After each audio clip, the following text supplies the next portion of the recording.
Good morning, everyone. We're continuing here in the KITZUR HILCHOS SHABBOS, and today we begin the long haul of the 39 Melachos, one by one, so we'll understand what we are allowed to do and not allowed to do on Shabbos. And the first Melach is Zeriah, sowing, putting the seeds into the ground.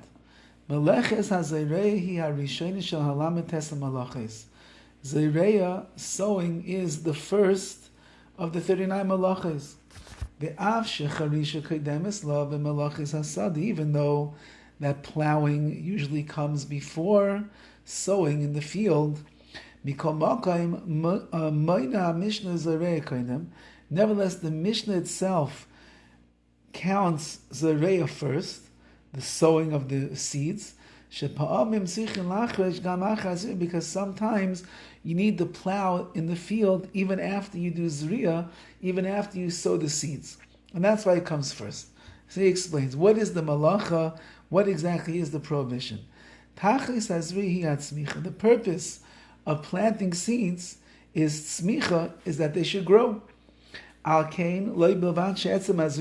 Therefore, not only is Zeriah, not only is putting the seeds in the ground what's going to be asur, ella gam lasei shum pa'ula shemesayes es hatzmicha gam ken asur. There, anything that you do that's going to help things to grow, that itself is going to be asur as well, prohibited.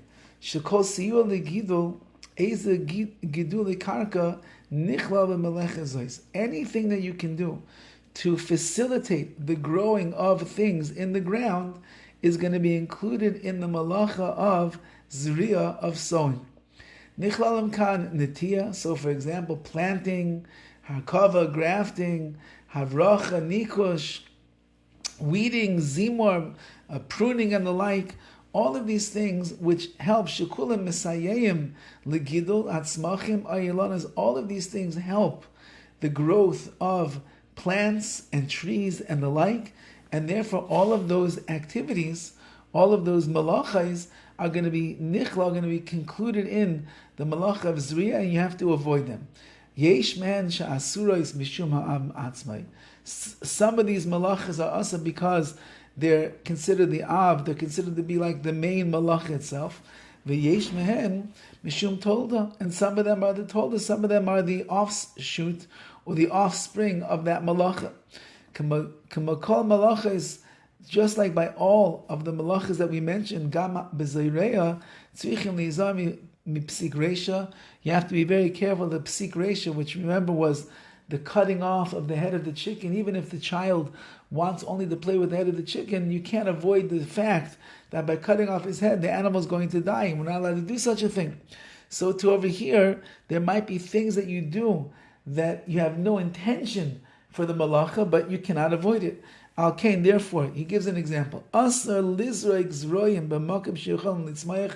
You're not allowed to throw seeds into a place in the ground where they could sprout. Afilu im ein mechuvadim lekach, even if that wasn't your intention. Ukegoin, for example, she'oichem peros begin. Let's say you're eating fruits in the garden or in a grassy area, b'makom sheyochalem litzmayach tzmachim, in a place where sprouts could take place and things could grow. You have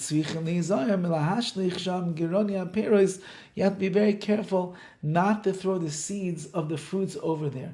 So, for example, on a Shabbos afternoon, it's a beautiful day outside, and you go to a grassy area, and you're eating a plum, or you're eating apples, and you get down to the core, you get down to the pit, and you toss it onto the ground.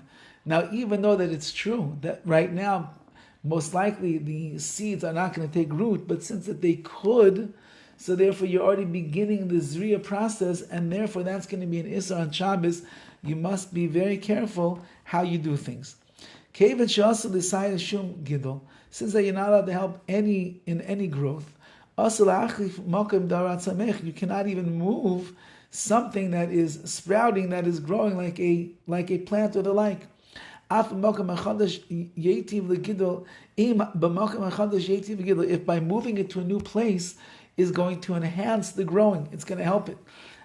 Therefore, you cannot lift up a plant that's in a pot, for example. If it's going to grow better in another place. Let's say you had a plant that was on the inside of the house. You want to bring it outside because it's better, the chlorophyll in the air, the oxygen, the sun. Or let's say it's outside already, but it's in a shady area and you want to put it into a place where there's sun. So to the opposite, it's in a sunny place, it's too much sun, you want to put it in the shady area. If it's going to help the plant to grow, you can't do it. Is there anything that's similar wherever you move this plant? If it's going to make it grow better, you cannot do that on Shabbos. That's all part of this of Zeriah. However, let's say the plant's on the inside, and you want to open up the blinds or the curtains that's in front of the window, or even if over there more light now is going to reach the plant, nevertheless it's still mutter, permissible, as long as you didn't have in mind when you open up the curtains over here that the sun should shine on it to make it grow. So just to open the curtains, it's not a problem.